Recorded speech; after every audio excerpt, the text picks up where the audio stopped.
So in season 2, Steve got 2 changes that make this link possible. I messed it up. There, that makes that link possible, okay? These details are a bit nerdy, but basically he got 2 extra frames on counter hit down forward 2, and they made his full crouch down forward 2 faster. Crescent hook is faster, finishing below is faster, okay? This has been known for a long time, but it's been largely seen as kind of a niche tech that's a little ridiculous to try and learn. And I have notes for how to do this tech, okay? So if you don't know anything about Steve, if you barely know anything about Tekken, this is the order of operations. You do counter hit down forward 2. Well, you have to down forward 2. If it counter hits, you have the chance to do this tech. So you have to confirm if it counter hits or not. And you hit forward 3 so that he goes into this ducking stance, right? Down forward 2 can auto transition to this stance if you hit forward 3. That's part of the reason Steve is so cool. It's because he has built-in stance transitions like that. After you duck in, you hold down back to cancel the stance. If you don't do this, the duck stance has a lot of recovery. You see how I'm like, this is the fastest I can duck in? This is like the fastest I can do it. But if I down back to cancel, I can do it way faster. So this is an essential part to cancel the stance. Then after this counter hit and this down back cancel, you do full crouch down forward 2. Okay, so that's how the tech works. Now, you have to go from this down back to this down forward 2 without a single frame of down in the command history. Regardless of the frame numbers, this is the key restriction. And so I'm going to pull up the hand cam again. But this has been largely seen as impractical to do consistently on levers because there's so much distance to cover. You have to physically get from down back to down forward so fast that the game doesn't pull a down input for even 1 frame. So faster than a 60th of a second. And then when you do that, you have to hit down forward at the same time as you hit the 2 button. And this is all on top of having to cancel the stance off of like a more arbitrary timing. What do I mean by that? Well, you can input this forward 3, the duck, at any point during the down forward 2. It's not really strict. So there's not like an easy way to have it in your hand muscle memory that you should let go of down back after a certain amount of time. Like depending on how I'm feeling, sometimes the frame meter will show different numbers on the left for how long I was holding down back. Sometimes there's a different gap between I let go of forward 3, sometimes I held forward 3 longer. Yes, the actual number is going to be the same, but in terms of like hand feel, there's a lot of variance. And you have to get a feel for the timing on your particular latency and your connection. So yeah, largely it's been seen as a pad and leverless only technique. A lot of Steve mains aren't learning how to do it. And for the same reason, when season 2 dropped, I wasn't particularly interested in learning this because I practiced for like half an hour on lever and I couldn't get it once. So I'm like, this isn't consistent enough to do in tournament. As season 2 is coming to an end, I had an idea. What if I tried it on a cross-up? I realized I had this stick in storage and I wanted to try it out again. This is the theoretical technique for doing it with cross-up and leverless. Because you can just input down forward 2 with 3 buttons, down, forward, and 2. In theory, this is way easier. I no longer have to move the lever super fast at a really particular timing. I just have to let go of the lever and hit these 3 buttons without a gap. So you see this input history here? I had down back, straight to down forward 2. So in theory, if I can let go perfectly, I should be able to get it very consistently. But there is still a bit of a challenge because if I have even 1 frame where I let go of the lever and I hit down forward 2 later, then the technique misses. So you have to be super on point with it. Anyway, the first time I tried this technique, I was able to land it in 1 minute. From like theory crafting the inputs to trying it out. This is the stream clip of that moment. Oh! What? That took 1 minute! That took a minute to do! That's ridiculous! That is so OP!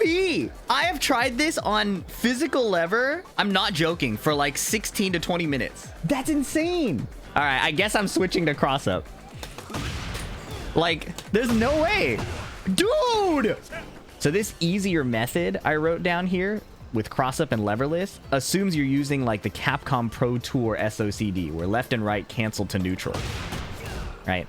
And it still requires a bit of execution, but it's way easier than moving the lever at light speed across the down input. However, if your stick supports last input priority SOCD, which means if I'm holding left and I press forward, then it holds forward. It holds the last input. This is what it looks like. Left and then forward.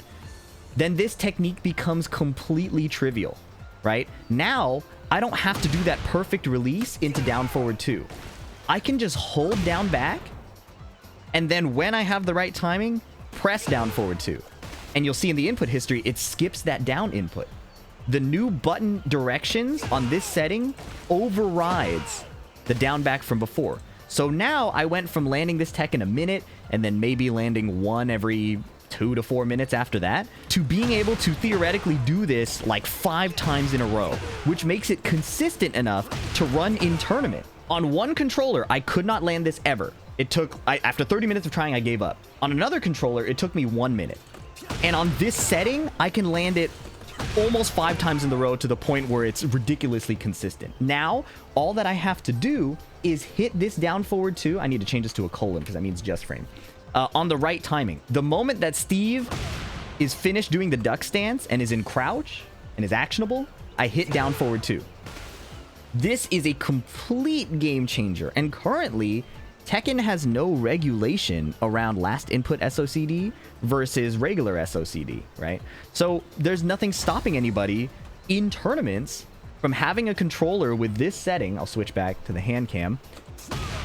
And having access to this technique. And you might be wondering, well, how big of a deal is this technique in the first place? Well, normally, Steve only gets like 44 guaranteed damage off of the highest damage confirmed before the full launch, while standing 2-2, right?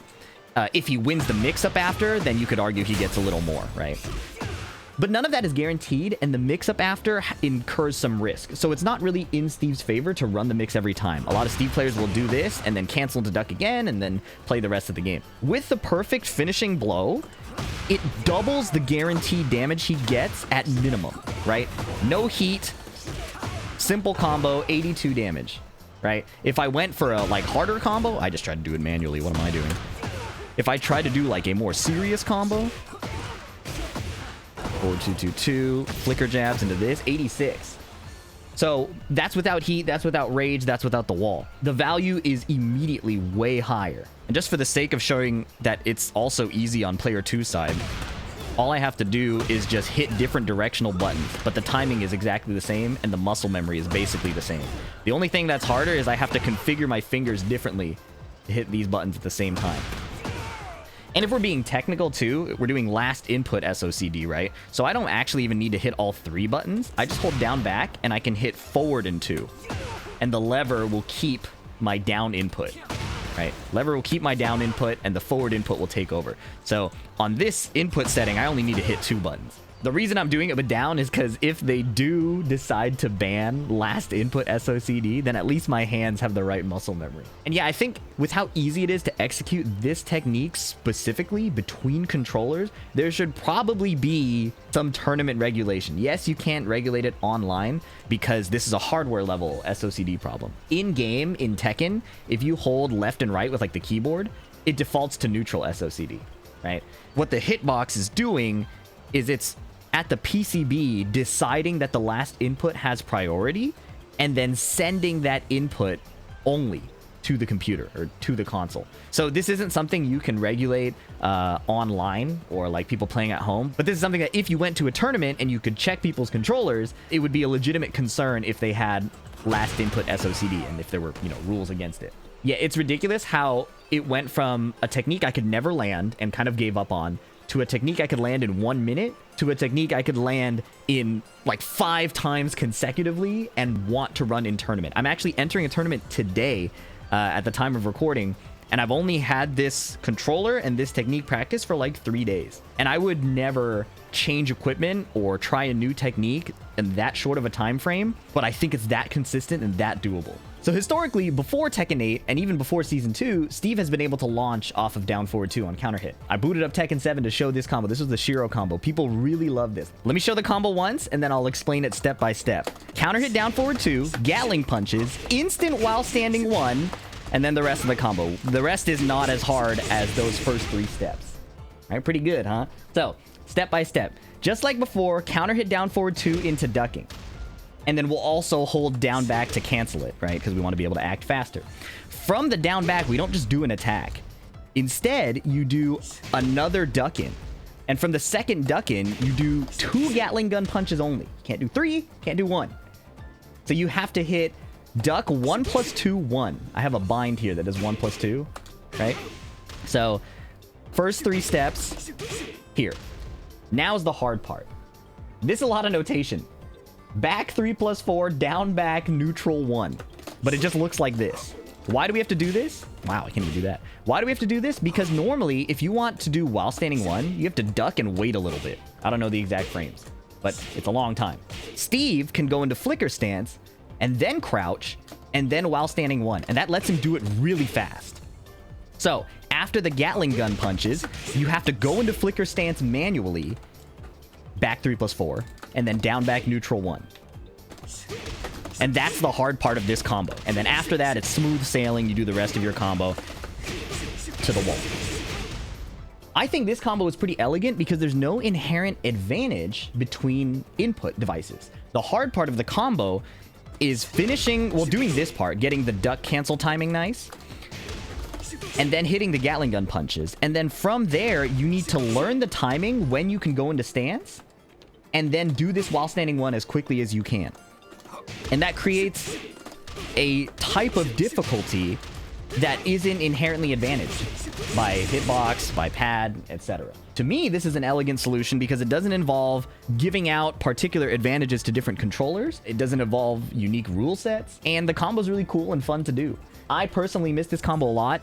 It doesn't have to look the exact same way, but some type of execution demand that isn't just the previous one where it's move across an input as fast as possible. I think that's a bit more elegant. Somebody asked, how is this different from taunt jet upper? And I think, wow, first try? Let's go.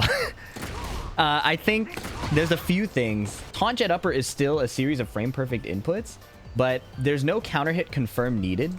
So you can have the taunt jet upper muscle memory in your hands. Like there's not this visual confirm component, like say with Kazuya's perfect electric or with the Steve perfect finishing blow. But the other thing is that it's got its own set of challenges on leverless and lever. Because every version of taunt jet upper has that 1 frame of neutral, there's no advantage between input devices, right? Pad users do have to work a little bit harder. I don't know how pad users do taunt jet upper. I think Rello, a like Bryan combo video player, does it with the analog stick. So he'll hit forward. I think what he does, he plays on an Xbox pad, but I think he probably hits forward and then back with his other hand and 2 at the same time. I don't know how he does it. We'd have to see a hand cam. Taunt jet upper is also a set of frame perfect inputs, but doesn't have that raw speed requirement that button-based controllers can just circumvent. But yeah, in case you were curious how taunt jet upper works, it's hitting the taunt, 1 frame of forward, 1 frame of neutral, and then back 2 on the exact same frame. So if I can I cannot land it on P2. I'm not even going to pretend. So if I can demonstrate it like that, the input history will reflect what I just said. There we go. First try.